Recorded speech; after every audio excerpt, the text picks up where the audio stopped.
नमस्कार दोस्तों, just fill it channel में आपका स्वागत है। फ्रेंडशिप पर बनी बॉलीवुड की टॉप 15 फिल्में। एक बेहतर दोस्त होना बहुत ही बेहतर बात होती है, जिससे आप अपने दिल की वो सारी बातें शेयर कर सकते हैं जो आप किसी और से नहीं से कह पाते हैं। बॉलीवुड की कई फिल्मों में भी दोस्ती यारी को बेहद ही अच्छे अंदाज में पेश किया गया है, जहां से आप दोस्ती के बारे में बहुत कुछ सीख सकते हैं। वो चाहे फिल्म शोले में जय और वीर की यारी हो या फिर फिल्म 3 इडियट्स में राजू रस्तोगी, फरहान कुरैशी और रंचो की दोस्ती हो, इन सब से हम दोस्ती के नए सलीके सीखते हैं। तो आइए जानते हैं दोस्ती पर बनी ऐसी ही कुछ फिल्मों के बारे में। 1. शोले। फिल्म शोले पर्दे पर देखने पर जितनी चटपटी लगती है, इसके बनने की कहानी भी उससे कम मजेदार नहीं है। अपने बनने से पहले शोले फिल्म अपनी स्टार कास्ट के चयन की वजहों से भी चर्चा में आ गई थी। शोले फिल्म की पटकथा सलीम जावेद ने लिखी है। पटकथा लिखते समय यह तय नहीं हुआ था कि कौन सा किरदार कौन करेगा। पटकथा पूरी होने के बाद फिल्म निर्देशक रमेश सिप्पी ने सबसे पहले संजीव कुमार और अमिताभ बच्चन को कास्ट किया। स्क्रिप्ट सुनने के बाद इन दोनों ही कलाकारों को अपना नहीं बल्कि गब्बर का चरित्र रास आ रहा था। इन दोनों ही कलाकारों ने बारी बारी से गब्बर वाला किरदार करने की चाहत दिखाई। उस समय फिल्म के लिए गब्बर का चुनाव नहीं हुआ था। रमेश सिप्पी ने बातों ही बातों में इन दोनों को साफ कर दिया कि उनकी निगाह में फिल्म का गब्बर कोई और है। डैनी डेनजिप्पा उस समय शीर्ष खलनायक थे। गब्बर की यह भूमिका उन्हें ऑफर की गई। डैनी को यह भूमिका अच्छी लगी और उन्होंने इस रोल को करने के लिए हामी भर दी। कुछ समय के बाद पता नहीं डैनी को क्या सूझा, उन्होंने तारीखों की समस्या बताते हुए यह रोल करने से मना कर दिया। गब्बर की तलाश फिर से शुरू हो गई। किसी ने रमेश सिप्पी को अमजद खान का नाम सुझाया। अमजद उस समय फिल्मों में सक्रिय नहीं हुए थे, वह थिएटर कर रहे थे। हालांकि उन्हें एक छोटे बजट की फिल्म लव एंड गॉड मिल गई थी, पर इस फिल्म का निर्माण होना अभी शुरू नहीं हुआ था। अमजद ने यह भूमिका करनी स्वीकार कर ली। गब्बर के चुनाव के बाद बसंती के चुनाव हुआ। बसंती को चुनने में कोई खास दिक्कत नहीं हुई। रमेश सिप्पी ने पहले से मन बना लिया था कि वह इस भूमिका के लिए वह हेमा मालिनी को ही लेंगे। हेमा इसके लिए राजी भी हो गईं। अब फिल्म के वीर की तलाश थी। इस भूमिका के लिए धर्मेंद्र से बात की गई। पटकथा सुनने के बाद धर्मेंद्र को वीर के बजाय ठाकुर वाली भूमिका रास आई। ठाकुर वाली भूमिका के लिए संजीव कुमार फाइनल हो चुके थे। धर्मेंद्र इस बात पर अड़े रहे कि वह ठाकुर की भूमिका करना चाहते हैं। रमेश सिप्पी ने एक ट्रिक यहां चली। रमेश सिप्पी ने कहा कि यदि तुम्हें ठाकुर वाली भूमिका दी गई तो वीर वाली भूमिका संजीव कुमार करेंगे। यह नया प्रस्ताव सुनते ही धर्मेंद्र चुपचाप वीर वाली भूमिका के लिए राजी हो गए। धर्मेंद्र नहीं चाहते थे कि संजीव कुमार और हेमा मालिनी के बीच किसी भी तरह की जोड़ी बने। धर्मेंद्र उन दिनों हेमा की मोहब्बत में थे। इंडस्ट्री संजीव कुमार को भी हेमा का प्रेमी मान रही थी। धर्मेंद्र के फाइनल करते ही फिल्म शूटिंग शुरू हो गई। इस फिल्म का हर चरित्र एक तरह का लीजेंड आज भी जिंदा है। 2. ये जवानी है दीवानी। बन्नी रणबीर कपूर बेहद खुशमिजाज जिंदादिल युवक है। अपने पापा फारूक शेख और सटेप मॉम के साथ रह रहा बन्नी अपने बनाए कायदे कानूनों पर जीता है। बन्नी का मानना है कि शादी बेकार का झंझट है, इसलिए उसे खूबसूरत लड़कियों से सिर्फ दोस्ती करना पसंद है। बन्नी एक ट्रैवल शो में बतौर वीडियोग्राफर जुड़ा है।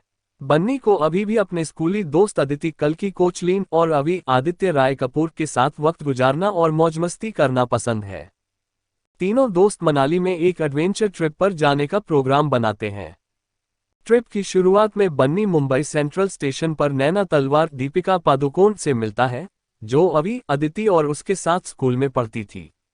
नैना की मम्मी का सपना अपनी इकलौती बेटी को डॉक्टर बनाना है। मम्मी नहीं चाहती कि नैना स्टडी के अलावा कहीं और अपना ध्यान और वक्त लगाए। नैना अपने ऊपर लगे मम्मी के प्रतिबंधों से परेशान है, जो उसकी आज़ादी छीनते हैं। बन्नी से मिलने के बाद नैना को लगता है कि हर वक्त दूसरों के सपनों को पूरा करने के लिए भागने की बजाय उसे अपने लिए वक्त निकालना चाहिए। इस ट्रिप में नैना लंबे अरसे बाद अपनी फ्रेंड अदिति के साथ वक्त गुजारती है, जो बेहद मुनहफिट और बिंदास है। अदिति का बेस्ट फ्रेंड अभी उसकी इस आदत को जानते हुए भी उसके साथ वक्त गुजारना पसंद करता है। विस्की और क्रिकेट मैच पर दांव लगाने वाले अभी, अदिति और बन्नी के साथ पहली बार गई नैना को इस ट्रिप में अपनी लाइफ एक बार फिर से एंजॉय करने का मौका मिलता है। इस ट्रिप के दौरान बन्नी और नैना एक दूसरे के नज़दीक आते हैं, लेकिन फिर लंबे अरसे के लिए बिछुड़ जाते हैं। इस ट्रिप से लौटने के बाद बन्नी अपने अधूरे सपनों को साकार करने यूरोप चला जाता है। बन्नी और नैना की जिंदगी में उस वक्त टर्न आता है जब अदिति अपनी शादी के कार्यक्रमों में शामिल होने का न्योता उन्हें भेजती है। 3 कुछ कुछ होता है। राहुल शाहरुख खान और अंजलि काजोल देवगन एक ही कॉलेज में पढ़ते हैं। राहुल एक खुशदिल और मस्तमौला लड़का होता है और अंजलि एक लड़कों जैसी लगने वाली और उन्हीं के जैसे शौक रखने वाली लड़की होती है। अंजलि और राहुल दोनों बहुत अच्छे दोस्त होते हैं और पूरे कॉलेज की जान होते हैं। जहां राहुल कॉलेज की लड़कियों के पीछे भागता है, वहीं अंजलि को राहुल की इस तरह की हरकतें बेहद नापसंद होती है। पर राहुल को अपने ही कॉलेज में ऑक्सफोर्ड से पढ़ने आई प्रिंसिपल की बेटी टीना रानी मुखर्जी से प्यार हो जाता है। राहुल को टीना के साथ देखकर अंजलि को जलन होने लगती है और तब उसे एहसास होता है कि अंजलि की राहुल से दोस्ती नहीं प्यार है। टीना भी राहुल से प्यार करने लगती है, लेकिन इसी बीच वो अंजलि को देखकर जान जाती है कि वो भी राहुल से प्यार करती है। यहाँ कहानी में प्रेम त्रिकोण बनता है, लेकिन राहुल और टीना के लिए अंजलि कॉलेज छोड़ देती है। राहुल और टीना शादी कर लेते हैं और उनकी एक बेटी होती है जिसका नाम वे अंजलि रखते हैं। टीना मरने से पहले अपने बेटी के लिए उसके हर जन्मदिन पर एक चिट्ठी तोहफे में छोड़कर जाती है। चिट्ठियों में उसकी, राहुल और अंजलि के कॉलेज की दास्तान बयान होती है। अंजलि को 8 साल की होने पर पता लगता है कि कॉलेज में अंजलि काजोल देवगन उसके पापा से कितना प्यार करती थी और उसकी मरती हुई मां का एक ही ख्वाब था, राहुल और अंजलि को फिर से मिलाना। वो कसम खाती है कि वो अपने पापा को अंजलि से मिलाएगी और वो अंजलि को ढूंढना शुरू कर देती है। उसे अंजलि तो मिल जाती है, लेकिन तब तक अंजलि की मंगनी अमन सलमान खान से हो चुकी होती है। राहुल और उसका परिवार अंजलि की शादी में जाता है, जहां राहुल चुपचाप अंजलि को कबूल करता है कि वह उससे प्यार करता है। इसे समझते हुए अंजलि शादी करने में संकोच करती है और खड़े होते हुए रोने लग जाती है। अमान उसकी आंखों में आंसू देख महसूस करता है कि वह हमेशा राहुल से प्यार करती रही है। वह अंजलि को सगाई से मुक्त करता है और राहुल से शादी करने के लिए कहता है। राहुल और अंजलि शर्मा शादी कर लेते हैं। 4 3 इडियट्स कहानी। रेंचो यानी रणछोड़ दास श्यामल दास चावल आमिर खान शहर के नंबर 1 इंजीनियरिंग कॉलेज में एंट्री करता है तो हर वक्त नंबर 1 की रेस और शानदार करियर के पीछे भागते स्टूडेंट्स को लगता है कि उन्हें यह साथी खुली हवा में उड़ने का मौका देने पहुंचा है। दरअसल कॉलेज के सख्त मिजाज प्रिंसिपल वीरू सहस्त्रबुद्धि बोमन ईरानी का मानना है कि किसी भी सूरत में स्टूडेंट को नंबर 1 की धुन में डूबे रहना जरूरी है।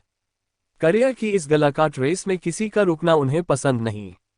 ऐसे में कॉलेज के थके और दर्द में डूबे स्टूडेंट्स को रेंचो मिलता है, जो उनके दर्द का इलाज बनना चाहता है। कॉलेज में आकर रेंचो को लगता है ज्यादातर स्टूडेंट्स तो यहाँ मजबूरन माँ बाप की जिद और उनके अधूरे सपनों को पूरा करने के लिए अपने सपनों का गला घोंट रहे हैं।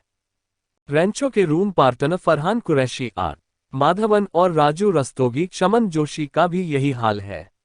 राजू इस कॉलेज में इसलिए पहुंचा है क्योंकि लकवे के शिकार उसके पिता और जिंदगी भर परिवार का पेट पालने वाली मां का सपना है कि वह इंजीनियर बने। वहीं फरहान के अब्बा परीक्षित साहनी ने तो उसके पैदा होने पर ही उसके इंजीनियर बनने का सपना देखना शुरू कर दिया था। उन्हें इस बात से कुछ लेना देना नहीं कि फरहान वाइल्ड लाइफ फोटोग्राफर बनना चाहता है। स्क्रिप्ट। मूवी की स्क्रिप्ट और दिल को छूते डायलॉग 3 इडियट्स की जान है। कई संवाद ऐसे हैं जो हमारी व्यवस्था पर सटीक कमेंट कसते हैं। वहीं कई डायलॉग स्टूडेंट्स के लिए मैसेज है और पेरेंट्स के लिए एक सही सोच। बेशक अभिजीत जोशी और हिरानी की स्क्रिप्ट फिल्म का बेहद मजबूत पक्ष है। एक्टिंग। इस पूरी फिल्म में आमिर छाए हुए हैं। अपने असरदार अभिनय से दर्शकों को आखिर तक बांधने में वह पूरी तरह कामयाब रहे हैं। वहीं शमन और माधवन का जवाब नहीं। प्रिंसिपल वीरू के रोल में बोमन ईरानी कमाल कर गए हैं। करीना के हिस्से में कुछ खास नहीं आया, लेकिन अपने सिंपल लुक में वह भी खूब जमी है। म्यूजिक। फिल्म का म्यूजिक कहानी की डिमांड के मुताबिक है। जुबी डूबी और ऑल इज वेल गाने रिलीज से पहले ही पॉपुलर हो चुके हैं। आमिर और करीना पर फिल्माए जुबी डूबी गाने का फिल्मांकन गजब है। डायरेक्शन। राजकुमार हिरानी ने इस मूवी में भी अपने डायरेक्शन का जलवा दिखा दिया। उन्होंने साबित कर दिया कि उनके पिटारे से हर बार कुछ अलग और नया निकलता है। कहानी पर हिरानी की शुरू से आखिर तक पकड़ है। आमिर के रहते शमन, माधवन, बोमन से हिरानी ने बेहतरीन काम लिया और हर एक की मौजूदगी को फिल्म का अहम हिस्सा बनाया। एक पल भी कहानी की गति को उन्होंने सुस्त नहीं पड़ने दिया। 5. कल हो ना हो। नैना कैथरीन कपूर प्रीति जिंटा एक निराशावादी एमबीए छात्र है जो अपनी विधवा मां जेनिफर कपूर, जया बच्चन, अपने सगे भाई शिव और अपनी दत्तक बहन जया के साथ न्यूयॉर्क शहर में रहती है। जेनिफर अपनी पड़ोसी जसविंदर जैस कपूर लिलित दुबे के साथ एक असफल रेस्तरां चलाती है। जेनिफर की सास लज्जो सुषमा सेठ का जेनिफर और जिया की ओर रुखा व्यवहार है। उनका मानना कि जिया को गोद लेने से उनके बेटे जेनिफर के पति ने आत्महत्या की। नैना के दो सबसे अच्छे दोस्त हैं, उसका सहपाठी रोहित पटेल, सैफ अली खान और जसप्रीत स्वीटू कपूर दिलनाज पॉल जैस की बहन। अमन माथुर शाहरुख खान और उसका परिवार पड़ोसी के रूप में उसके यहाँ आता है। नैना का जीवन उसके पिता के नुकसान से छायांकित है। अमन की खुशहाली धीरे धीरे नैना के परिवार पर जीत जाती है। वह धीरे धीरे उनकी समस्याओं को हल करना शुरू कर देता है, जिसमें उनके रेस्तरां को भारतीय कैफे में बदलना शामिल है। इसकी सफलता उनके वित्तीय बोझ को कम करती है। अमन ने नैना को खुश रहना और पूरी जिंदगी जीने के लिए प्रोत्साहित किया और वह उससे प्यार करने लगती है। रोहित भी नैना के साथ प्यार में पड़ता है और अमन की मदद से भावनाओं को व्यक्त करने की कोशिश करता है। नैना ने इसके बजाय खुलासा किया कि वह अमन से प्यार करती है। नैना अमन के घर जाती है और अमन और उसकी पत्नी प्रिया की शादी की तस्वीर देखकर चौंक जाती है। वह नैना से प्यार करता है लेकिन उसने इसे छिपाने का फैसला किया है क्योंकि वह अंततः लाइलाज दिल का रोगी है। वह विवाहित नहीं है और प्रिया उसकी बचपन की दोस्त और एक चिकित्सक है। अमन ने नैना और रोहित को एक साथ लाने का वादा किया। वह नैना और रोहित के रिश्ते को बदलने की योजना बनाता है और उनकी दोस्ती प्यार में बदलती है। रोहित ने नैना से प्यार का इजहार किया और वह स्वीकार करती है। लज्जो और जेनिफर जिया के बारे में बहस करते हैं और अमन को मदद के लिए बुलाते हैं। जेनिफर की आपत्तियों के बावजूद वह लज्जो को बताता है कि उनके बेटे के विवाह से बाहर संबंध थे और उससे जिया का जन्म हुआ। जब जिया की जैविक मां ने उसे स्वीकार करने से इनकार कर दिया, जेनिफर ने उसे अपनाया। शर्म के मारे जेनिफर के पति ने आत्महत्या की। लज्जो अपने गलती को महसूस करती है और जेनिफर और जिया के साथ मिलाप करती है। नैना और रोहित की सगाई के दौरान अमन को दिल का दौरा पड़ता है और उसकी मां के अलावा किसी और को नहीं पता कि उसे अस्पताल में भर्ती कराया गया है। नैना रोहित के साथ खरीदारी करते समय प्रिया और उसके पति अभय से मिलती है, जो अमन के बारे में सच्चाई बताता है। प्रिया ने अमन को बताया कि क्या हुआ। अमन अस्पताल छोड़ देता है और एक निराश रोहित से मिलता है, जो पूछता है कि क्यों उसको और अमन को नैना से शादी नहीं करनी चाहिए। अमन ने अपनी आखिरी इच्छा का सम्मान करने के संकेत के रूप में रोहित से नैना से शादी करने का आग्रह किया। अमन नैना से मिलता है और उसे मनाने के लिए प्रयास करता है कि वह उससे प्यार नहीं करता। रोहित और नैना की शादी, जिसमें अमन भाग लेता है, जल्द ही बाद में होती है। विवाह के कुछ समय बाद अमन अपनी मृत्युशैया पर है और सभी को अलविदा कहता है। नैना रोते हुए रोहित के साथ उसको अकेला छोड़ देती है। अमन रोहित को वादा करता है कि हालांकि इस जीवन काल में नैना उसकी है, अमन उसे अगले जन्म में ले जाएगा। 20 साल बाद नैना ने बड़ी हो चुकी जिया को बताया कि कैसे अमन ने उसके जीवन के हर पहलू को प्रभावित किया। वे अपनी बेटी रिया और रोहित को गले लगाते हुए प्यार करती है। 6. रंग दे बसंती। फिल्म रंग दे बसंती का मुख्य भाव है जागृति। यह फिल्म अपनी मान्यताओं के बारे में सोचने और उठ खड़े होने के बारे में है और हमें यह इशारा करती है कि क्रांति की जरूरत शायद आज भी है। फिल्म का कथानक एक युवा ब्रिटिश फिल्मकार सुकी है जो भारत में बरतानी सेना में काम कर चुके अपने दादा की डायरी पढ़कर भारत आती है, भारत के क्रांतिकारियों के बारे में एक वृत्तचित्र के निर्माण का इरादा लिए। उसका उद्देश्य है भगत सिंह, चंद्रशेखर आजाद और उनके साथियों के ब्रिटिश तानाशाही के खिलाफ हुए संघर्ष के बारे में एक डॉक्यूमेंट्री बनाना। चूंकि उसके पास बहुत पैसे नहीं है, इसलिए वह चाहती है कि दिल्ली विश्वविद्यालय के कुछ छात्र उसकी इस फिल्म में अभिनय करें। यहाँ उसकी मुलाकात डीजे आमिर खान से होती है। डीजे को दिल्ली विश्वविद्यालय से अपनी पढ़ाई पूरी किए हुए 5 साल हो चुके हैं, पर डीजे को ऐसा लगता है कि बाहर की दुनिया में उसके लिए कुछ नहीं रखा है। डीजे के दोस्त हैं करण, सिद्धार्थ, असलम, कुणाल कपूर और सुखी शर्मन जोशी। करण राजनाथ सिंघानिया नाम के एक उद्योगपति का बेटा है और उसकी अपने पिता से नहीं पटती। असलम जामा मस्जिद के पास की गलियों में रहने वाले एक मध्यम वर्गीय मुस्लिम घर से है। वह इन दोस्तों के बीच का शायर है। सुखी इनमें सबसे छोटा है और सबकी आंखों का तारा है। सब उसे गुड के बच्चे की तरह प्यार करते हैं। इन दोस्तों से अलग है लक्ष्मण पांडेय अतुल कुलकर्णी। लक्ष्मण एक हिंदुत्ववादी है जिसे राजनीति पर काफी भरोसा है और वह यह मानता है कि राजनीति से देश और समाज में सुधार लाया जा सकता है। लक्ष्मण की डीजे और उसके साथियों से नहीं बनती है और उनमें अक्सर झगड़ा होता रहता है। डीजे और साथियों की एक दोस्त है सोनिया। सोहा अली खान इस दल की अकेली लड़की। सोनिया की अजय माधवन से शादी होने वाली है। अजय एक चुस्त फाइटर पायलट है जो कि भारतीय वायुसेना में मिग लड़ाकू विमान उड़ाता है। ये सभी युवा बाकी के आम युवाओं की तरह अपनी जिंदगियों और मौज मस्तियों में मस्त हैं। इनकी मौज मस्ती से भरी जिंदगी में देशभक्ति इतिहास की किताबों में वर्णित कहानियों से ज्यादा कुछ भी नहीं है। अपनी फिल्म के माध्यम से सू दुनिया को भारतीय क्रांतिकारियों के स्वतंत्रता संग्राम में बलिदान की महानता को दर्शाना चाहती है। कहानी मोड़ लेती है जब सोनिया के मंगेतर अजय का विमान गिर जाता है और उस हादसे में उसकी मौत हो जाती है। सरकार उस हादसे के लिए पायलट अजय को ही जिम्मेदार मानती है। सोनिया और अजय के दोस्त इस बात को नहीं मानते। उनको पूरा यकीन था कि अजय ने कोई गलती नहीं की बल्कि उसने कई और लोगों की जान बचाने के लिए विमान को शहर में नहीं गिरने दिया, और अपनी तरफ से सच्चाई का पता लगाते हैं। फिल्म का अंत थोड़ा अलग है जिसमें अजय के दोस्तों को सच्चाई को सामने लाने के लिए भगत सिंह और राजगुरु जैसे क्रांतिकारियों वाले रास्ते का रुख करना होता है। 7. जिंदगी ना मिलेगी दोबारा। 15 जुलाई 2011 को जोया अख्तर के करियर की अब तक की सबसे कामयाब फिल्म जिंदगी ना मिलेगी दोबारा रिलीज हुई। 2022 में इस फिल्म को रिलीज हुए 10 साल पूरे हो गए। इन 10 सालों में फैंस ने इस फिल्म को जमकर प्यार दिया। आपने भी कई बार ये फिल्म देखी होगी। इस फिल्म की कहानी, किरदार और जिंदगी कुछ कुछ अपनी जैसी ही लगती है। एक 9 to 5 जॉब के चक्कर में पिस रहा लड़का, जिंदगी के मकसद की तलाश में गुम एक आवारा और एक ऐसा बॉयफ्रेंड जो शादी के फेरों के लिए तैयार नहीं है। फिल्म के कुछ सीन्स जैसे स्कूबा डाइविंग, बुल रेस और उस दौरान कही गई गहरी बातें आज भी लोगों के जहन में हैं। फरहान अख्तर की कॉमेडी और अभय देओल के प्रैंक्स ने आपका दिल भी जीत लिया होगा, लेकिन उससे भी खास है ये डिलीट कर दिए गए सीन्स। डिलीट किया गया सीन नंबर 1।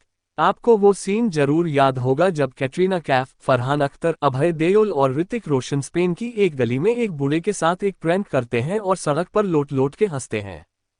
इसके बाद फिल्म में एक सीन है जहां पूल के पास फरहान कुछ शायरी लिख रहा होता है। तभी उसकी नज़र फर्स्ट फ्लोर पर मस्ती में नाच रहे अभय पर पड़ती है और दूसरी तरफ ग्राउंड फ्लोर पर फोन पर चिल्लाते ऋतिक पर पड़ती है। ये सीन तीनों की लाइफ और पर्सनैलिटी को डिफाइन करने वाला सीन है जो बाद में रिलीज हुई फिल्म में दिखाई नहीं देता। डिलीट किया गया सीन नंबर 2। सेनोरिटा गाने के बाद का एक सीन है जिसमें फरहान होंठों में गुलाब दबाए टैप डांस करते एक लड़की को हंसाता है। दोनों के रोमांस के बाद स्क्रीन पर अभय दिखाई देते हैं जो काफी परेशान लग रहे हैं। कल की फोन पर किसी से बात करती हैं और फ्लाइट बुक कर कमरे से बाहर निकल जाती हैं। इसके बाद कैटरीना और ऋतिक एक साथ टहलते नजर आते हैं और तभी ऋतिक अपने फोन के गुम होने का जिक्र करता है। इस सीन को भी डिलीट कर दिया गया था और कुछ फेर बदल के बाद ही फिल्म में जोड़ा गया था। डिलीट किया गया सीन नंबर 3। तीनों दोस्तों की बॉन्ड को दिखाता एक सीन है जिसमें तीनों एक कमरे में सोने जा रहे होते हैं। ऋतिक अभय को गुड बाय बोल फरहान को इशारा करते हैं। तभी फरहान एक गंदा सा पीजे मारता है कि अभय अगर तुम्हें हार्ट अटैक आ गया हो और तुम्हें नताशा अस्पताल ले जाए तो तुम रास्ते में ही मर जाओगे। पहले तो इस जोक पर तीनों हंसते हैं, लेकिन अभय बिस्तर पर पलटकर रोनी सूरत बना लेता है। इसके बाद असल फिल्म में एक और सीन है जिसमें फरहान सीधा अपने अबू से मिलने जाता है। इसी के बीच में एक सीन शूट किया गया था जिसमें तीनों मिलकर एक जगह जाते हैं जो पहाड़ों के नीचे बसी होती है और बेहद खूबसूरत है। ग्रासलेमा जाते हुए भी बेहद खूबसूरत लोकेशंस को शूट किया गया था। इन छोटे छोटे सीन्स को बाद में फिल्म से काट दिया गया। डिलीट किया गया सीन नंबर 4। एक सुनसान जगह पर तीनों बोनफायर करते हैं और फरहान अपनी यादों में खो जाता है जहां वो अपने अबू यानी अनुपम खेर से लिखने की इच्छा जाहिर करता है, जिस पर अनुपम खेर से फरहान की काफी लंबी बहस हो जाती है। इस सीन के कुछ डायलॉग्स ही असल फिल्म में शामिल किए गए थे। डिलीट किया गया सीन नंबर 5। इसके बाद बोनफायर के बाद एक सुबह का सीन आता है जहां अभय को कल की घर वापस आने के लिए कहती है। अभय उसे झुंझलाते हुए मना कर देता है, फिर ऋतिक उसकी शक्ल को देखकर गाड़ी ड्राइव करने का ऑफर देता है, जिसे ठुकराकर अभय चिढ़ते हुए उसे गाड़ी में बैठने के लिए कहता है। उस जगह से निकलने का कोई भी सीन फिल्म में ऐड नहीं किया गया। डिलीट किया गया सीन नंबर 6। एक सीन है जहां अभय गुस्से से अपने दोस्तों को छोड़कर चला जाता है। इसके बाद ऋतिक कैटरीना से मिलकर इस बात को डिस्कस करते हैं। कैटरीना के साथ बात करते हुए वो पूछ लेते हैं कि तुमने आज तक कितने लड़कों का बाइक से पीछा किया है। तो वो बोली, हाँ, एक का यूरोप में किया था। तो ऋतिक हंसते हुए कहते हैं कि जरूर वो लड़का बहुत स्पेशल होगा। इस सीन के कुछ डायलॉग्स ही बाद में फिल्म में दिखाए गए थे। 8. दोस्ताना। साल 2008 में आई फिल्म दोस्ताना बॉलीवुड की पसंदीदा फिल्मों में एक है। इस फिल्म को लोगों ने काफी पसंद किया और क्रिटिक्स ने भी अच्छा रेस्पॉन्स दिया था। दोस्ताना में जॉन अब्राहम, अभिषेक बच्चन और प्रियंका चोपड़ा लीड रोल में थे। बताते चले कि इस फिल्म का सीक्वल भी बन रहा है, जिसमें कार्तिक आर्यन और जाह्नवी कपूर लीड रोल में होंगे। सैफ अली खान और ऐश्वर्या रॉय पहली पसंद। बता दें कि डायरेक्टर तरुण मनसुखानी की फिल्म दोस्ताना के लिए जॉन अब्राहम और प्रियंका चोपड़ा पहली पसंद नहीं थे। फिल्म में इन स्टॉर्स से पहले सैफ अली खान और ऐश्वर्या राय से संपर्क किया गया था। इलेक्ट्रॉनिक्स और एक्सेसरीज पर बम्पर छूट महज 99 रुपये से शुरू। ऐश्वर्या रॉय ने शादी के कारण नहीं की फिल्म। ऐश्वर्या रॉय ने एक इंटरव्यू में इस बात का खुलासा किया था। उन्होंने कहा, मैंने फिल्म के ऑफर को ठुकरा दिया था क्योंकि मुझे लगा कि अभिषेक बच्चन के साथ मेरी शादी हुई है, इसलिए एक साथ काम करने से फिल्म का आइडिया खराब हो जाएगा। काफी सालों से करण और मैंने सोचा था कि दोस्ताना में हम साथ में काम करेंगे। फिर मेरी शादी हो गई। पहले फिल्म में सैफ अली खान थे, लेकिन मेरी शादी के बाद पता चला कि मेरे साथ अभिषेक बच्चन होंगे, इसलिए मैंने मना कर दिया। अभिषेक बच्चन ने बताई यह बात। करण जौहर के टॉक शो में अभिषेक बच्चन और ऐश्वर्या रॉय गए थे। यहां पर एक्टर ने खुलासा किया था कि सैफ अली खान फिल्म दोस्ताना की पहली पसंद थे, लेकिन आखिर में बाहर निकल गए और जॉन अब्राहम ने फिल्म को साइन किया। 9. Student of the year. अगर आपने करण जौहर की कुछ कुछ होता है, आमिर खान के प्रोडक्शन की जाने तू या जाने ना जैसी फिल्में देखी है तो इसे देखकर उनकी याद जरूर आएगी। फिल्म में रईसजादों के एक स्कूल की कहानी है जहां सिर्फ अमीर घराने के बच्चे पढ़ते हैं या फिर स्कॉलरशिप के जरिए आए स्टूडेंट्स। शनाया सिंघानिया आलिया बेहद मॉडर्न है और एक बिजनेसमैन अशोक नंदा राम कपूर के बेट रोहन नंदा वरुण धवन को 10 साल से जानती है और पिछले 4 साल से उसकी गर्लफ्रेंड है। रोहन के पिता अशोक स्कूल के ट्रस्टी है तो रोहन ऐसे में अपनी खूब चलाता है। वहीं अभिमन्यु सिद्धार्थ मल्होत्रा स्कॉलरशिप से इस स्कूल में आया है। स्कूल में पिछले 25 साल से हर बार स्टूडेंट ऑफ द ईयर चुना जाता है, जिसके लिए कंपटीशन होता है। जो 3 लेवल पार कर लेता है उसे वो ट्रॉफी मिलती है। शनाया, रोहन, अभिमन्यु और तान्या के साथ ही 7 लोगों का ग्रुप है। सभी एक दूसरे के अच्छे दोस्त हैं, लेकिन जब आती है इस कंपटीशन की बारी तो सब एक दूसरे के दुश्मन बन जाते हैं। इसी बीच शनाया रोहन के बजाय अभिमन्यु की ओर आकर्षित होने लगती है, जिससे इस कंपटीशन में रोमांस, गुस्सा और अपने को बेस्ट दिखाने की जंग शुरू हो जाती है। आखिर में कौन जीतता है ये तो फिल्म देखेंगे तो ही मजा आएगा। अभिनय। आलिया, वरुण और सिद्धार्थ के अलावा फिल्म में और भी कई नए चेहरे हैं, लेकिन आलिया और सिद्धार्थ ने पहली ही फिल्म में काफी अच्छा अभिनय किया है। वहीं रोहन ने अपनी बॉडी पर काफी काम किया है। इसके अलावा फिल्म में काजोल की एक झलक दर्शकों को काफी पसंद आएगी। ऋषि कपूर दर्शकों का खूब मनोरंजन करेंगे और रोनित रॉय भी अपने रोल में खूब जमे हैं। वहीं छोटे से रोल में फरीदा जलाल भी फिल्म को अहम मोड़ देने में कामयाब हुई हैं। सना सईद भी एक दोस्त और कॉम्पिटिटर के रूप में ठीक ठाक रही। 10. कायपोचे। फिल्म की कहानी 3 दोस्तों गोविंद राजकुमार यादव, ईशांत सुशांत सिंह राजपूत और ओमी अमित साध के इर्द गिर्द घूमती है। अहमदाबाद के मध्यम वर्गीय परिवारों के इन तीनों लड़कों के कुछ खुद के और कुछ सामूहिक सपने होते हैं। सपने भी ऐसे नहीं जिन्हें पाया न जा सके। गोविंद एक सफल व्यवसाय बनना चाहता है। ईशांत जो एक क्रिकेटर है अपनी क्रिकेट अकादमी खोलना चाहता है। ओमी जिसका अपना खुद का कोई बड़ा सपना नहीं होता पर वह इनका साथ देता है। बाद में ओमी अपने मामा के कहने पर एक हिंदूवादी पार्टी का सदस्य बन जाता है और नेता बनना उसका सपना बन जाता है। ईशांत की बहन विद्या अमृतापुरी गोविंद से प्यार करने लगती है। सब कुछ ठीक चल रहा होता है कि तभी भूकंप आ जाता है। भूकंप आने के बाद इन तीनों की प्राथमिकताएं बदल जाती हैं। अपनी अपनी जगह पर सही होने के बावजूद यह एक दूसरे की राह में आकर खड़े हो जाते हैं। भूकंप के बाद गोधरा कांड होता है। गोधरा स्टेशन में जलाई गई ट्रेन में ओमी के माता पिता भी होते हैं। इसके बाद दंगे होने शुरू होते हैं। ओमी के सर एक खास समुदाय के प्रति नफरत का एक ज्वर सवार होता है। उधर ईशांत की अकेडमी का सबसे अच्छा खिलाड़ी अली मुसलमान है। दंगे के दिन ईशांत और गोविंद अली को बचाने के लिए जाते हैं। यहीं पर एक के बाद एक कई नाटकीय घटनाएं होती हैं। एक एसएमएस के जरिए ईशांत को गोविंद और विद्या के बीच के अफेयर का पता लगता है। इसी के बाद ही ओमी की गोली से ईशांत मारा जाता है।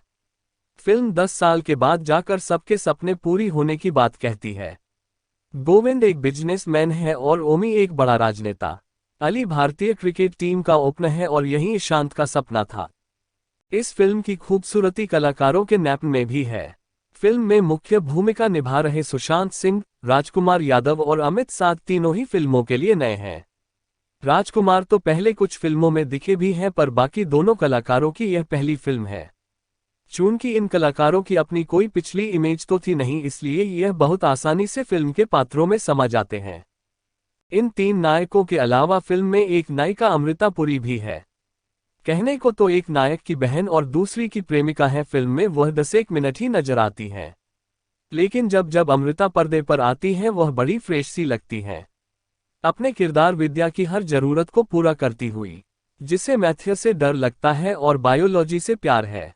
11 गुंडे। ताज्जुब होता है कि यशराज जैसे प्रतिष्ठित बैनर के साथ फिल्म बना जा रहे यंग डायरेक्टर अली अब्बास जफर ने बॉक्स ऑफिस पर बिकाऊ स्टार कास्ट को लेकर कुछ नया और लीक से हटकर करने के बजाय बरसों से हिंदी फिल्मों में आजमाए जा रहे चालू मसालों को परोसकर ऐसी फिल्म बनाई जो चालू मसाला फिल्मों के शौकीनों और टाइम पास करने के लिए थिएटर का रुख करने वाली क्लास की कसौटी पर खरा उतरने का दम रखते हैं। यश राज बैनर के सुप्रीमो आदित्य चोपड़ा ने अपनी पहली फिल्म दिलवाले दुल्हनिया ले जाएंगे पूरी करने के बाद शोले जैसी भव्य फिल्म बनाने की ख्वाहिश जताई थी। लंबे अरसे बाद तक भी आदित्य बेशक शोले नहीं बना पाए हों, लेकिन उनके पास जब इस फिल्म के कहानीकार और डायरेक्टर ने दो वीर और जय टाइप दोस्तों से मिलती जुलती कहानी सुनाई तो आदित्य ने झट उन्हें अपने इस प्रोजेक्ट पर काम शुरू करने का ग्रीन सिग्नल दिया। अब जब गुंडे बनकर तैयार है तो इन दोनों के किरदार के चंद पहलू, ट्रेन डकैती, सिक्का उछालना आदि के अलावा इनमें से एक दोस्त बाला की इमेज कहीं ना कहीं एंग्री यंगमैन की इमेज से प्रभावित लगती है। वहीं अच्छी शुरुआत के बाद कहानी को आगे खिसकाने के लिए डायरेक्टर ने कैबरे डांसर नंदिता से इनकी लंबी मुलाकातें और इंटरवेल के बाद कहानी में अचानक बरसों पहले रिलीज हुई कोयला और काला पत्थर की झलक भी नजर आती है। ताज्जुब है, वैलेंटाइंस डे के दिन बॉलीवुड की ओर से किसी लव स्टोरी ने तो पर्दे पर दस्तक नहीं दी। हाँ, गुंडे जरूर इस दिन आ पहुंचे। कहानियां 70 के दशक में जब लंबे गृहयुद्ध के बाद दुनिया के नक्शे पर एक नए देश बांग्लादेश का जन्म होने के साथ इस फिल्म की कहानी शुरू होती है। इसी दौरान यहाँ कहीं बाला, अर्जुन कपूर और विक्रम रणवीर सिंह का भी जन्म हुआ। इन दोनों ने इस गृहयुद्ध के दौरान वहां हुए खून खराबे और हिंसा के तांडव को बहुत नजदीक से देखा। 12-13 साल की उम्र में दोनों कोलकाता आते हैं और कोयले की चोरी के काम से जुड़ जाते हैं। हालात इन दोनों अनाथों को दोस्ती की ऐसी डोर में बांधते हैं जहां इनकी दोस्ती के बारे में कहा जाता है कि एक जान दो जिस्म। बाला कुछ ज्यादा गुस्सैल है और अक्सर छोटी सी बात पर भी अपना आपा खो बैठता है। कोलकाता में आने के बाद इन्हें एहसास होता है कि इस शहर में अपना वजूद बनाने के लिए उन्हें हर काम एकजुट होगा। बाला और विक्रम में विक्रम बड़ा है। विक्रम कोई भी काम बिना सोचे समझे अपने हाथ में नहीं लेता। यही वजह है कि विक्रम हर गैरकानूनी धंधे की बारीकियों को बखूबी जानता है। विक्रम की एक और खासियत है जिसे वह अपना समझता है, उसके लिए कुछ भी करने को हरदम तैयार रहता है। बेशक बाला गुस्सैल है लेकिन बेहद वफादार है। बाला लाद भूसों की भाषा कुछ ज्यादा जानता है। कोलकाता में आए हुए इन्हें कई साल हो चुके हैं। इस बीच दोनों इस शहर के सबसे बड़े और नामी गुंडे बन चुके हैं। इसी बीच एंट्री होती है कैबरे डांसर नंदिता प्रियंका चोपड़ा की। कोलकाता नाइट क्लब की ओपनिंग पर विक्रम और बाला पहली बार नंदिता को देखते हैं और उसकी खूबसूरती पर मर मिटते हैं। नंदिता की खूबसूरती का जादू बाला और विक्रम पर कुछ ज्यादा ही चलता है और दोनों उसकी ओर खींचे चले आते हैं। नंदिता के आने के बाद बाला और विक्रम की रूखी जिंदगी में रंगों की बहार सी आ जाती है। हर काम एक साथ और बांटकर करने वाले बाला और विक्रम इस बार भी नंदिता पर एक साथ मर मिटते हैं। हालात उस वक्त बदलते हैं जब नंदिता 7 दिन बाद इन दोनों में से किसी एक के साथ जिंदगी गुजारने का फैसला करती है। इसी बीच एसीपी सत्यजीत सरकार इरफान खान की एंट्री होती है, जो हर गलत को सही करना जानता है। कानून तोड़ने वालों को कानून का सबक सिखाना सरकार अच्छी तरह जानता है। बड़े से बड़े गुंडे को उसने अक्सर कानून का पाठ पढ़ाया है। सरकार का दिमाग बहुत तेज चलता है और वह इन दोनों को जेल की सीखों के पीछे पहुंचाने के लिए एक प्लान बनाता है। सरकार की इस शतरंजी चाल में उसके पास कई ऐसे मोहरे भी विक्रम और बाला के बेहद करीब हैं। एक्टिंग: विक्रम के किरदार में रणवीर सिंह ने अच्छा काम किया है। बेशक रणवीर का लुक और कुछ सीन्स में उनकी डायलॉग डिलीवरी उनकी पिछली फिल्म रामलीला में उनके किरदार की याद दिलाती है। हर वक्त अपनी अलग दुनिया में रहने वाले बेहद गुस्सैल बाला के रोल में बेशक अर्जुन ने अपनी ओर से अच्छा काम किया है, लेकिन उनकी डायलॉग डिलीवरी बेहद कमजोर है। प्रियंका इन दोनों के सामने जब भी नजर आई, एक स्कूल टीचर स्टाइल में इन्हें ज्ञान देती नजर आई। बेशक नंदिता के रोल में प्रियंका फिट है, लेकिन रणवीर और अर्जुन के सामने कुछ ज्यादा सीनियर नजर आती हैं। एसीपी सरकार के रोल में इरफान खान ने प्रभावित किया है, लेकिन उनका किरदार कुछ ऐसे कमजोर ढंग से लिखा गया कि इरफान जैसा मंझा हुआ कलाकार भी पूरी तरह जान नहीं डाल पाया। सौरभ शुक्ला अपने किरदार में खूब जमे हैं। निर्देशन: अली अब्बास जफर को इस प्रोजेक्ट पर काम शुरू करने से पहले पूरा होमवर्क करना चाहिए था। कमजोर स्क्रिप्ट और इंटरवेल से पहले कहानी में ठहराव अखरता है। फिल्म का क्लाइमैक्स कुछ ज्यादा ही लंबा हो गया है, तो कहानी के सबसे अहम मोड़ बाला और विक्रम की दोस्ती में दरार को अब्बास दमदार ढंग से पेश नहीं कर पाए। अर्जुन और रणवीर सिंह से उन्होंने अच्छा काम लिया है। संगीत: फिल्म के 2 गाने रिलीज से पहले कई म्यूजिक चार्ट में टॉप 5 पर आ चुके हैं। दिल में बजी घंटी यंगस्टर्स में खूब लोकप्रिय है। क्यों देखें टाइम पास मूवी, जिसमें 70 और 80 के दशक में बॉक्स ऑफिस पर बिकाऊ लगभग सभी मसाले मौजूद हैं। हाँ, शुरुआती 15 मिनट की फिल्म हरगिज मिस न करें। कोलकाता और धनबाद की बेहतरीन लोकेशन और 70 के दशक का माहौल फिल्म की मजबूत कड़ी है। वहीं स्टॉप टू एंड दर्शकों की इन दोनों गुंडों के साथ हमदर्दी नजर आना फिल्म का कमजोर पक्ष है। अगर आप लीक से हटकर और कुछ नया देखने की चाह में थिएटर का रुख करते हैं तो गुंडे आपको अपसेट करेगी। 12. देसी बॉयज। देशी गर्ल के बाद देशी बॉयज। हिंदी सिनेमा में अब तक आपने देसी गर्ल्स को पर्दे पर बहुत मजे करते देखा होगा। उनके हुस्न के जलवे हर किसी के होश उड़ा देते हैं, लेकिन अब समय बदल चुका है। आइटम गर्ल के स्थान पर आइटम बॉय नजर आ रहे हैं, तो वहीं देसी गर्ल की जगह ले ली है देसी बॉयज ने। जी हाँ, सिनेमाघरों में कुछ दिनों बाद आपको देसी बॉयज का जलवा देखने को मिल सकता है। कॉमेडी किंग डेविड धवन के बेटे रोहित धवन अपनी नई फिल्म देसी बॉयज के जरिए फिल्म इंडस्ट्री में कदम रख रहे हैं। अक्षय कुमार, जॉन अब्राहम, दीपिका पादुकोण और चित्रांगदा सिंह की देसी बॉयज मूल रूप से कॉमेडी फिल्म है। इसमें थोड़ा इमोशन और फ्रेंडशिप भी है। यह आज के जमाने के 2 दोस्तों की कहानी है। अगर दोस्ती की बात की जाए तो फिल्मी पर्दे पर लोगों को अमिताभ बच्चन और विनोद खन्ना की फिल्मों की याद आ सकती है। दोस्ती के कुछ नए किस्से हमें पार्टनर, गरम मसाला और 3 इडियट्स जैसी फिल्मों में देखने को मिले हैं। लेकिन अब जमाना बदल चुका है। अभी दोस्त भी देश के बाहर चले गए हैं, लेकिन उनके बीच के इमोशन अभी तक देसी हैं। और इसी पर आधारित है फिल्म देसी बॉयज। देसी बॉयज 2 युवकों की कहानी है जिनके नाम है जेरी और निक। यह उस समय की कहानी है जब साल 2009 में आर्थिक मंदी आई थी। इस समय सभी लोग परेशान हैं, पर निक और जेरी हमेशा की तरह मजे में रहते हैं। निक अपनी बैंकिंग जॉब से खुश है, तो वहीं जेरी उसके पैसों पर ऐश करके खुश रहता है। पर दोनों पर पहाड़ तब टूटता है जब निक की कंपनी उसे निकाल बाहर करती है। निक और जेरी आर्थिक मुसीबत से घिर जाते हैं। अब यह दोनों दोस्त अपनी हालत सुधारने के लिए क्या करते हैं, यही फिल्म की मूल कहानी है। एक बार फिर लौटा दोस्ती का ट्रेंड। फिल्मों में दोस्ती का कॉन्सेप्ट वैसे तो बहुत पुराना है, पर हाल के दिनों में पर्दे से यह दोस्ती गायब ही दिखी। अगर 2000 के बाद से देखा जाए तो गिनती की ही फिल्में हैं जिसमें दोस्ती को मूल आधार बना कहानी लिखी गई, जबकि इससे पहले ऐसी कई फिल्में हैं जहां फिल्मकारों ने दोस्ती को फिल्मों में उकेरा। देखते हैं यह पुराना जय वीर का ट्रेंड आज के समय में काम करता है या नहीं।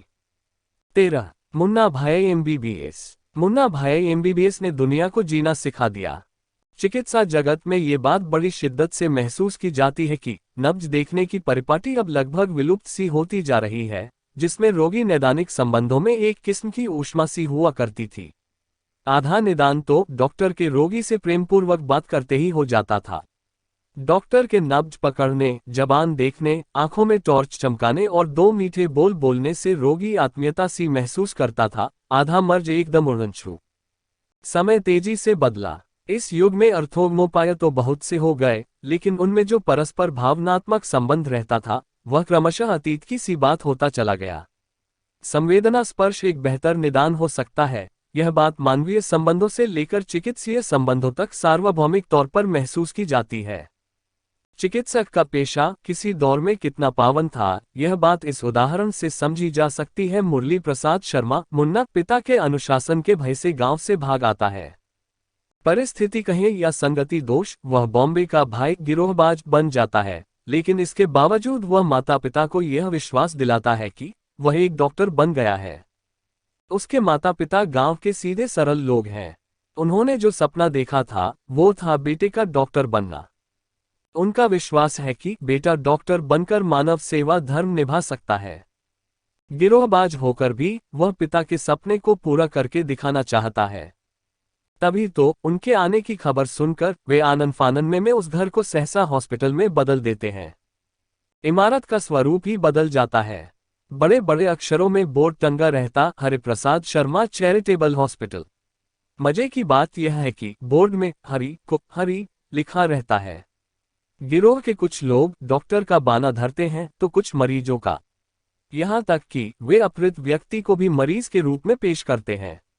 रेलवे स्टेशन पर सर्किट उन्हें रिसीव करने जाता है तो बाकायदा एप्रन पहने रहता है। यहां पर ह्यूमर का चरम स्तर है।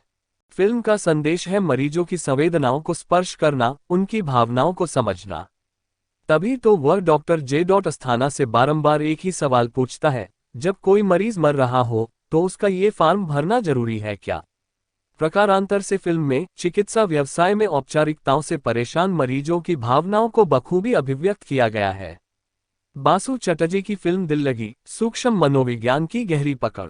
हीरानी के पिता चाहते थे कि उनका बेटा मेडिकल कॉलेज में एडमिशन ले, लेकिन राजू की राह कुछ अलग थी।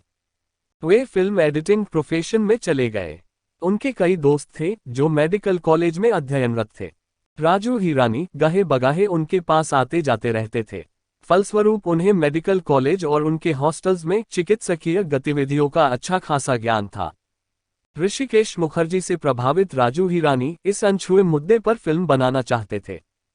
फिल्म के कथानक में वे मात्र एक फैंटेसी एलिमेंट लाए, यदि कोई गुंडा मवाली किसी तरीके से किसी मेडिकल कॉलेज में एडमिशन ले ले तो फिर क्या होगा। यहीं पर यह फिल्म परंपरागत तौर तरीकों में थोड़ी सी भिन्न हो जाती है। एडमिशन से लेकर कक्षा में उसका व्यवहार, व्यवस्था में व्याप्त विसंगतियों पर उसकी मोटे हिसाब की प्रतिक्रिया दर्शकों को रोमांचित करती है। जो लोग नियम कानून की आड़ में सहज सरल कामों में रंगे लगाते हैं, वह उनकी आंखों में धूल झोंकता है, तरह तरह से उन्हें छकाता है। संक्षेप में व्यवस्था को ठेंगा दिखाता है, उनकी जमकर खबर लेता है, वो भी स्ट्रीट स्मार्ट स्टाइल में। उसका व्यवहार आम आदमी का सा व्यवहार रहता है, इसलिए उसका यह अंदाज दर्शकों को खूब रास आया। इतना सब होने के बावजूद फिल्मकार ने नैतिकता का लंघन नहीं होने दिया। उसका मुख्य किरदार ट्रिकी है, रिसोर्सफुल है। वो चाहता तो डिग्री पूरी कर सकता था, वो भी अव्वल दर्जे के साथ, लेकिन पैनल टेस्ट के दौरान वह स्वतः पढ़ाई छोड़ने की घोषणा कर देता है। फिल्म संदेशप्रद थी, इस बात का फिल्म में बखूबी ध्यान रखा गया है। मुन्ना भाई मात्र भावनात्मक स्पर्श के सहारे कितने कितने लोगों का विश्वास अर्जित कर लेता है। यद्यपि वह रंगदारी करता है, भयदोहन करता है, लेकिन इस कारोबार को वह सोशल सर्विस कहकर उसका औचित्य साबित करता रहता है। वह मुंबई की ठेठ देशज भाषा का इस्तेमाल करता है, फिर भी वह दर्शकों की श्रद्धा का पात्र बन जाता है, मात्र इस कारण कि वह सहज है, सरल है। उस पर मानवीय दृष्टिकोण का प्रभाव स्पष्ट रूप से दिखाई देता है। पेशेंट स्टूडेंट से लेकर स्टाफ डॉक्टर्स तक उसकी देशज भाषा का दोहराव करते हुए दिखाई पड़ते हैं, यहां तक कि उसका चिरविरोधी डॉक्टर जे. अस्थाना भी कई मौकों पर अनायास ही ठेठ स्लैंग बोल बैठता है। दर्शकों पर फिल्म का जादू सर चढ़कर बोला। कई संवाद तो लोगों की जुबान पर स्वतः आने लगे। मामू, डीन बोले तो हेडमास्टर, बॉयफ्रेंड बोले तो एक वह खुदकुशी की कोशिश करने वाले नौजवान और उसकी मां को दिलासा देता है। टूटे आत्मबल वाले लड़के के वार्ड में नाच गाना करके वह उसके जीवन में आशा का संदेश लाता है। मात्र सौहार्दपूर्ण व्यवहार से वह माँ बेटे के चेहरे पर मुस्कान लाने में सफल हो जाता है। ये सब भावनात्मक स्पर्श के सिवा कुछ भी नहीं है। वह मरणासन जहीर भाई जिमी शेरगिल के चेहरे पर मुस्कान लाकर रख देता है, भले ही इसके लिए उसे नैतिक मर्यादाओं को लांघना पड़ता है। इस उपाय को वह लेसर एविल के रूप में आजमाता है। बार डांसर का देख ले एपिसोड हॉलीवुड फिल्म वन फल यू ओवर से प्रेरित बताया जाता है। 3 वह चिड़चिड़े मकसूद भाई को अपने कोमल स्पर्श जादू की झपपीट से एक सहनशील बुजुर्ग के रूप में लाकर खड़ा कर देता है। जब समूचा स्टाफ मुन्ना के पक्ष में लामबंद हो जाता है तो मकसूद भाई डीन को उसका व्यवहार याद दिलाता है। 4 जब डॉक्टर रुस्तम के वृद्ध बीमार पिता पप्पा की स्थिति खराब हो जाती है तो वे वार्ड के बीचों बीच कैरम खेलते हुए उन्हें बिस्तर से उठने के लिए उकसाते हैं। वह उन्हें खेलने के लिए तैयार करके उनकी जिजीविषा को जागृत कर देता है। कैरम सीन में गोटी का स्लो मोशन में जाना फिल्म का चरम दृश्य है। जब पप्पा क्वीन को जीत लेते हैं तब अपने ठेठ पारसी अंदाज में कहते हैं, जूस पीवानू कैरम रमवानू, मजा जी लाइफ। इस दृश्य को देखते हुए दर्शकों को यह एक बहुत बड़ी उपलब्धि लगती है। उनके अंदर का मनुष्य जागृत हो उठता है। फिल्म में यह दृश्य आशावादिता का एक खूबसूरत प्रतीक बनकर उभरता है। फिल्मकार की यही खूबी है, उसकी छोटी छोटी बातों में जीवन का सार्थक उद्देश्य दिखता है। मुंबई के दादर इलाके की पारसी कॉलोनी का परिवेश हूबहू दिखाया गया है। फिल्म में बुजुर्गों की समस्या का मर्मस्पर्शी चित्रण हुआ है। 5 वह आनंद बैनर्जी जैसे लाइलाज रोगी से भावनात्मक संबंध स्थापित करता है। वह उसे समय देकर भावनात्मक स्तर पर परते कुरेने का काम करता है और अंततः उसे निदान योग्य बना देता है। मुन्ना का किरदार भयदोहन और रंगदारी जैसे अनुचित काम करता है, मात्र उसके मानवीय दृष्टिकोण के चलते दर्शक उसके इलीगल प्रोफेशन को अन्यथा नहीं लेते। वह और उसके संगी साथी मुंबई की स्लैंग भाषा का इस्तेमाल करते हैं। राजू हिरानी ने इस भूमिका के लिए संजय दत्त को उपयुक्त पाया। संजय दत्त ने भी अपने खास अंदाज और उम्दा एक्टिंग से मुन्ना भाई के किरदार को कालजयी बना दिया। इससे पूर्व ठगी जालसाजी में माहिर लोगों के लिए नटवरलाल मुहावरे का खुलकर प्रयोग होता था। फिल्म की लोकप्रियता का अंदाजा इस बात से लगाया जाता है कि परीक्षाओं में किसी अन्य के स्थान पर बैठे छद्म परीक्षार्थियों के लिए मुन्ना भाई एक मान्य संज्ञा हो गई। मीडिया से लेकर आम जनजीवन में यह एक नया मुहावरा बनकर उभरा। फिल्म में डॉक्टर रुस्तम का चरित्र अद्वितीय है। वह अविवाहित है, उसे हर समय पप्पा की चिंता लगी रहती है। एक तरफ वह डॉक्टर अस्थाना का विश्वास पात्र बना रहता है तो मजबूरी में उसे मुन्ना का भी साथ देना पड़ता है। कुल मिलाकर वह दोहरा पिस जाता है। वह प्रतिभाशाली डॉक्टर है या गेस्ट फैकल्टी, अपने बैच का टॉपर। मुन्ना भाई MBBS। जब मुन्ना एडमिशन के इरादे से मेडिकल कॉलेज में पहुंचता है तो सफारी सूट उसे डीन से मिलने की सलाह देता है। डीन उस समय ऑपरेशन थिएटर में व्यस्त रहता है तो मुन्ना अपने चेले चपाटों के साथ वहीं आ धमकता है। ऑपरेशन थिएटर में डॉक्टर अस्थाना का पारा 7वें आसमान पर पहुंच जाता है। वह लाफिंग थेरेपी का सहारा लेकर स्वयं को संयत करने की कोशिश करता है। इस मौके पर रुस्तम ही मुन्ना एंड पार्टी को टी से बाहर निकालता है। वह उन्हें दाखिले के लिए HSC में मिनिमम परसेंटेज नोट कराता है। तत्पश्चात मेडिकल एंट्रेंस एग्जाम पास करने की अनिवार्यता बताता है। जब मुन्ना उससे पूछता है कि क्या तुमने एंट्रेंस पास किया था तो बेचारा भावावेश में आकर कह बैठता है कि मैंने तो एंट्रेंस टॉप किया था। यहीं से वह मुन्ना और सर्किट की निगाह में चढ़ जाता है। फिर तो वे खजाने की चाबी की तरह उसका जब चाहे तब इस्तेमाल करते हैं। फिल्म में सरप्राइज एलिमेंट्स की भरमार है। बड़ा मजेदार दृश्य है। सर्किट बाउल में दही शक्कर घुलाते हुए स्पून फीडिंग करा रहा होता है।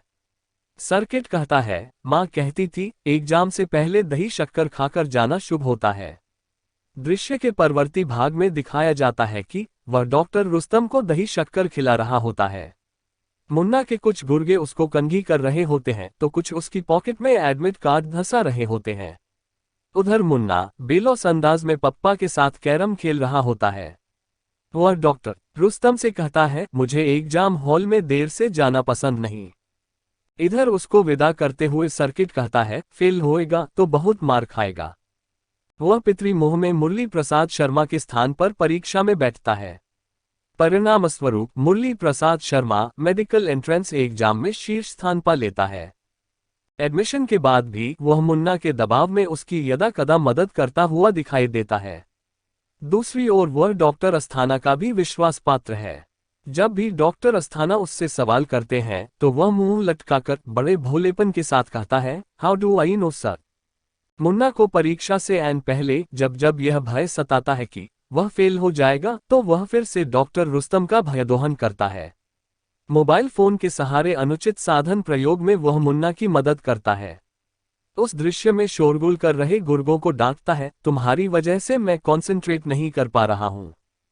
मुन्ना फिर से मेधा सूची में स्थान सहित पास हो जाता है। पड़ोसन all time classic romantic comedy. Munna dean के दफ्तर में जा धमकता है और बड़े फख के साथ कहता है, अपन को टॉप करने की आदत पड़ गई है। यहाँ तक कि जब मुन्ना को कॉलेज से निकाल बाहर करने के लिए पैनल टेस्ट लिया जाता है, तब भी वह और उसके साथी प्रश्न लीक करने और उन्हें रटाने में उसकी भरसक मदद करते हैं। मजे की बात यह है कि मुन्ना का हॉट राइट साइड में है, पहचानने वाला पहला व्यक्ति डॉक्टर रुस्तम ही होता है। सबसे पहले उसे ही उसके मानवीय दृष्टिकोण की बात समझ में आती है। किशोर कुमार की सदाबहार फिल्म चलती का नाम गाड़ी सर्किट अरशद वारसी के बिना मुन्ना भाई की कल्पना नहीं की जा सकती। वह उसके साथ साए की तरह रहता है। आरंभ में वह उसकी अपराध वृत्ति में उसका राइट हैंड रहता है तो कॉलेज एडमिशन में उसकी पूरी मदद करता है। हॉस्टल का कमरा देखते ही वह त्वरित प्रतिक्रिया देता है, भाई ये तो शुरू होते ही खत्म हो गया। इतना ही नहीं, वो उसे सलाह भी दे डालता है, इस दीवार को खिसकाकर बगल वाले कमरे को अंदर ले लेते हैं। वह मुन्ना को पढ़ाई पर ध्यान देने की गुजारिश करता है और उसके अध्ययन के दौरान कारोबार को संभालता है। मुन्ना की फरमाइश पर वह शॉर्ट नोटिस पर ही विदेशी व्यक्ति की बॉडी फौरन हाजिर कर देता है। मुन्ना अपनी सारी अंतरंग बातें उसी से शेयर करता है। यहाँ तक कि जब छद्म चिनकी उसे किसी डिस्को बार मिलती है तो वह सर्किट को ही अपने साथ ले जाता है। उसके अल्ट्रा मॉडर्न दिखने पर भी वह उसका बचाव सा करता हुआ नजर आता है। भाई बिन माँ की बच्ची है, हाथ से निकल गई होगी। जब मुन्ना घर वापसी की बात करता है तो सर्किट बिना किसी सेकंड थॉट के उसके साथ गांव जाने की हामी भरता है। राजू हिरानी निर्देशक की ही तरह बोमन ईरानी की भी यह डेब्यू फिल्म थी। डॉक्टर अस्थाना के किरदार को उन्होंने इतनी संजीदगी से निभाया कि उसे लगभग आइकॉनिक सा बना दिया। 42 साल की उम्र में डेब्यू करने के बाद फिर उन्होंने पीछे मुड़कर नहीं देखा। जब मुन्ना भाई मेडिकल कॉलेज में एडमिशन ले लेता है तब से डॉक्टर अस्थाना के जीवन में एक हलचल सी मच जाती है। जहां एक ओर वह सख्त प्रोफेशनल रवैये वाला डीन है तो दूसरी ओर वह एक स्नेहमय पिता भी है। उसे हरदम यह भय सताता रहता है कि कहीं मुन्ना ने चिनकी को पहचान तो नहीं लिया। वे इस बात की खास एहतियात रखते हैं। कुंदन शाह की कालजयी कॉमेडी फिल्म जाने भी दो यारो सत्र के आरंभ में मेडिकल स्टूडेंट्स के उद्बोधन के मौके पर उनके प्रोफेशनल नजरिए को बखूबी दिखाया गया है। डॉक्टर अस्थाना हॉल में नवप्रवेशी छात्रों से रूबरू होते हैं। दिस इंस्टीट्यूट है a history of producing good doctors. फिर खुद संशोधित करते हुए कहते हैं ग्रेट डॉक्टर्स। वे बच्चों से सवाल पूछते हैं, आप में से कौन अच्छा डॉक्टर बनना चाहता है। एक लड़की जवाब देना चाहती है। वे पूछते हैं, क्यों, तुम में ऐसी क्या खास बात है। Sir, I love people. मुझे लगता है कि मैं पेशेंट के दर्द को खुद महसूस कर सकती हूँ। मैं डॉक्टर नहीं, एक दोस्त बनकर उनकी मदद करना चाहती हूँ। जवाब सुनकर वह खरा खरा दो टूक बोलता है, we are not here to make friends. मैंने अपने 25 साल के करियर में कभी किसी पेशेंट से दोस्ती नहीं की, किसी पेशेंट का दर्द महसूस नहीं किया, सिर्फ उस दर्द का इलाज किया। लेट मी एक्सप्लेन, इस हाथ को देखो, रॉक स्टेडी। हजारों ऑपरेशन किए इन हाथों ने, लेकिन ये हाथ कभी नहीं कांपे। लेकिन अगर मैं अपनी बेटी का ऑपरेशन करूं तो ये हाथ जरूर कांपेंगे, इसलिए कि मैं अपनी बेटी से प्यार करता हूं। मजे की बात यह है कि मूल स्क्रिप्ट में बेटी वाला एंगल नहीं था। ये पंक्तियां खुद बोमन ईरानी की हैं। फिल्मकार ने इन्हें प्रभावी जानकर फिल्म में डाल दिया। आरंभ में उनका किरदार एंटागनिस्ट सा लगता है। मुन्ना का डीन से टकराव फिल्म में गति लाने में सहायक साबित होता है। उनका क्रोध आने पर लाफिंग थेरेपी का सहारा लेना दर्शकों को खूब भाया। यह विरोधाभासी संतुलन उन्होंने बखूबी साधा। फिल्म में नवाजुद्दीन सिद्दीकी पॉकेटमार की भूमिका में नजर आए। वह स्टेशन पर उस समय भीड़ मनोवृत्ति का शिकार हो जाता है जब वह मुन्ना के ही पिता की जेब काट लेता है। हरिप्रसाद शर्मा दत्त साहब उसे भीड़ से बचाते हैं और जीवन की सीख देते हैं। तभी वह स्टेशन पर शर्मा जी को रिसीव करने आई सर्किट एंड पार्टी को देखता है। उन्हें डॉक्टर की वेशभूषा में देखकर वह बुरी तरह से चौंकता है। दरअसल यह वाकया किसी दौर में ही रानी के पिता के साथ घटा था। वहां से उन्होंने इसे कथा में स्थान दिया।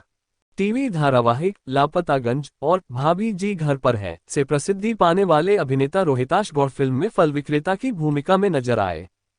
वैसे तो वे भी एक गिरोहबाज ही होते हैं, लेकिन मुन्ना के माता पिता के आगमन पर फल की ठेली लगा लेते हैं।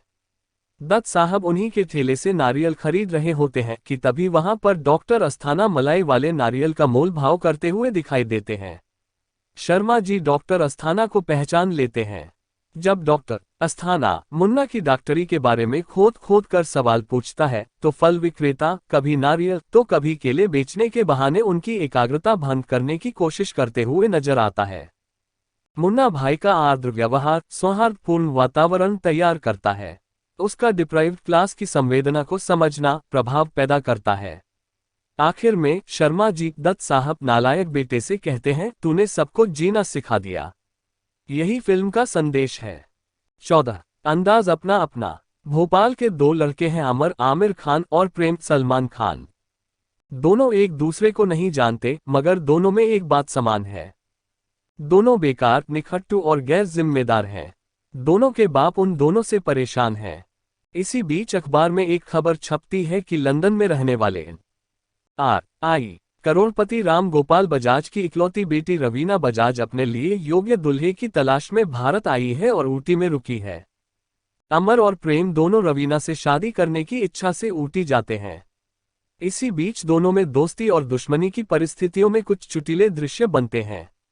इसी दौरान अमर प्रेम दोनों अपने अपने जीवन साथियों को तो पाते ही हैं, राम गोपाल बजाज की संपत्ति के पीछे पड़े कुछ अपराधियों के चक्कर में भी फंस जाते हैं। इन अपराधियों में सबसे प्रमुख है तेजा उर्फ श्याम गोपाल बजाज, परेश रावल और क्राइम मास्टर गोगो शक्ति कपूर जो प्रसिद्ध अपराधी मोगाम्बो का भतीजा है। वे रवीना के घर में डेरा डालने का फैसला करते हैं। अमर ने एक ऐसे व्यक्ति होने का नाटक किया जिसने रवीना टंडन द्वारा मारे जाने से अपनी याददाश्त खो दी है, जबकि प्रेम डॉक्टर होने का नाटक करता है। लड़कों को नहीं पता कि रवीना की सचिव करिश्मा कपूर असली रवीना है और रवीना का वास्तविक नाम करिश्मा है। रवीना ने अपनी पहचान बदल दी क्योंकि वह ऐसा लड़का ढूंढना चाहती थी जो उसे प्यार करेगा, न कि उसके पैसे को। राम गोपाल बजाज का जुड़वां भाई श्याम गोपाल बजाज उर्फ एक अपराधी है जिसने क्राइम मास्टर गोगो से बहुत पैसा लिया है। तेजा को अपने भाई का अपहरण करके और खुद को राम के रूप में प्रस्तुत करके धन इकट्ठा करने की उम्मीद है। उसने घर में अपने आदमियों रॉबर्ट, विजू खोटे और भल्ला शहजाद खान को लगाया है। राम भारत में आता है और तेजा हीरे में परिवर्तित राम के पैसे चोरी करने की योजना बनाता है। यहाँ राम अमर और प्रेम के विवाह के प्रस्ताव को अस्वीकार कर देता है। दोनों नकली अपहरण की योजना बनाते हैं जहां वे वीरतापूर्वक राम का बचाव करेंगे। तेजा ने भी राम का अपहरण करने की योजना बनाई है। राम को अपहरण करने में तेजा सफल होता है। लड़के राम को बचाने के लिए जाते हैं लेकिन तेजा उन्हें विश्वास दिलाता है कि वह राम है और अंततः राम के घर में प्रवेश करता है। प्रारंभ में किसी को भी किसी चीज पर संदेह नहीं होता है, लेकिन लड़कियों को जल्द ही शक हो जाता है। लड़के भी लड़कियों की असली पहचान जान जाते हैं। वास्तविक रवीना से प्रेम प्यार में पड़ जाता है, जबकि अमर असली करिश्मा से प्यार करने लगता है। लड़कियां लड़कों को अपने संदेह के बारे में बताती हैं। लड़के तेजा का पीछा करते हैं और जल्द ही सच पता लगाते हैं। यहाँ राम तेजा को चकमा देता है और जेल से बच निकलता है। हालांकि लड़कों ने उसे तेजा समझ लिया, जिसके परिणामस्वरूप राम को फिर से कैद किया गया, अब अमर और प्रेम के साथ। हालांकि अमर और प्रेम रॉबर्ट और भल्ला को विश्वास दिलाने में सफल रहते हैं कि राम वास्तव में तेजा है। रॉबर्ट और भल्ला के साथ लड़के तेजा को रोकते हैं। हालांकि रवीना और करिश्मा के साथ राम का अपहरण कर लिया जाता है। अंत गोगो के अड्डे में होता है, जहां लड़के राम के साथ स्थिति को नियंत्रित करने की कोशिश करते हैं। वहां प्रत्येक खलनायक का वास्तविक उद्देश्य प्रकट होता है। हालांकि लड़कों की चतुरता के कारण पुलिस ने गोगो के अड्डे पर हमला किया, इस प्रकार सभी अपराधियों को घेर लिया गया। आखिरकार राम ने करिश्मा और रवीना की प्रेम और अमर से शादी करने का फैसला किया। किसी फिल्म के एक से बढ़कर एक ऐसे संवाद हिंदी सिनेमा में बहुत कम फिल्मों के ही लोकप्रिय हुए हैं। ये ऐसे संवाद हैं जो न सिर्फ लोकप्रिय हुए बल्कि लोगों की बोलचाल में भी इनका शुमार हुआ और ये लोकभाषा का हिस्सा बन गए। निर्देशक राजकुमार संतोषी को इस फिल्म की टीम लीड करने का मौका मिला। निर्माता विनय सिन्हा की किस्मत से ये संयोग बना और फिल्म बनाने में भी तमाम ग्रहदशाओं ने अपना अपना काम किया। फिल्म है अंदाज अपना अपना और ये रिलीज हुई थी 4 नवंबर 1994 को। पिछले साल फिल्म ने अपनी रिलीज के 25 साल पूरे किए। इसी साल जनवरी में इसके निर्माता इसे नए सिरे से बनाने का ख्वाब लिए भगवान के पास चले गए। उनकी बेटी प्रीति पिछले कई साल से इस फिल्म की सीक्वल, रीबूट की खबरों से दो हाथ करती रही हैं। फिल्म अंदाज अपना अपना के बनने में इसके निर्माता विनय सिन्हा का सबसे बड़ा हाथ रहा। आमिर के घर उनका आना जाना था और उनके पिता के ताहिर हुसैन के दफ्तर भी वहां आते जाते ही रहते थे। विनय सिन्हा के भाई उन दिनों आमिर के साथ थे। विनय को एक ख्याल आया आमिर को लेकर एक कॉमेडी फिल्म बनाने का। ये बात है साल 1991 की। आमिर की 9 फिल्में तब तक रिलीज हो चुकी थीं। 2 हिट और 7 फ्लॉप का स्कोर था और ताहिर हुसैन को भी लगा कि बेटे के लिए कोई तो विषय ऐसा होना चाहिए जो उनके बेटे को रोमांटिक हीरो की छवि से आगे लेकर जाए। ताहिर हुसैन ने ये बात अपने भाई नासिर हुसैन से साझा की तो उन्हें ये ख्याल अच्छा लगा। उन्होंने विनय सिन्हा से कहा, आइडिया अच्छा है, बात आगे बढ़ाते हैं। आमिर की रजामंदी हासिल हुई तो बात सलमान तक पहुंची और तब तक सलमान खान का स्कोर कार्ड भी 4-5 फिल्म तक ही पहुंचा था और उनके खाते में तब तक बस मैंने प्यार किया की कामयाबी ही दर्ज हो पाई थी। दोनों कुछ अलग करना चाहते थे, दोनों कुछ बड़ा करना चाहते थे और इस ट्यूनिंग ने ही दोनों को पहली बार एक साथ और आखिरी बार भी कैमरे के सामने ला दिया।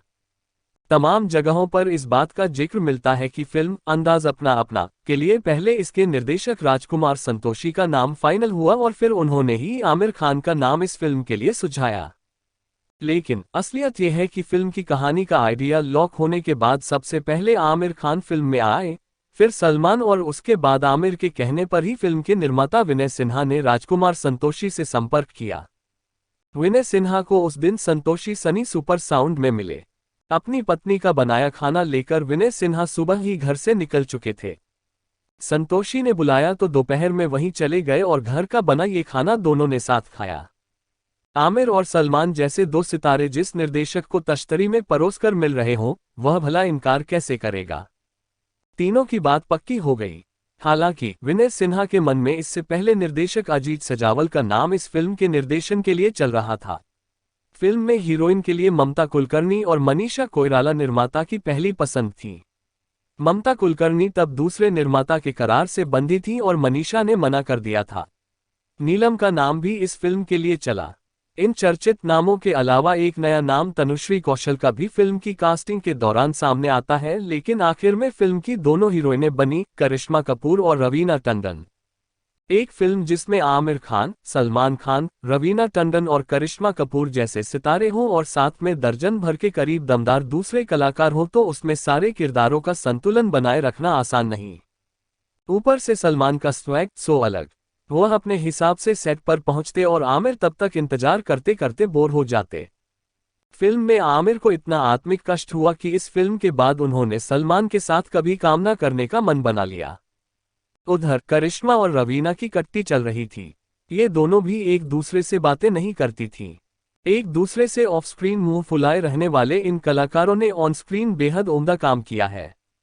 संतोषी के मुताबिक फिल्म की आत्मा उन्होंने मशहूर कॉमिक किरदारों टॉम और जेरी से ली और आमिर का किरदार अमर व सलमान का किरदार प्रेम इन्हीं के हिसाब से गढ़ दिया।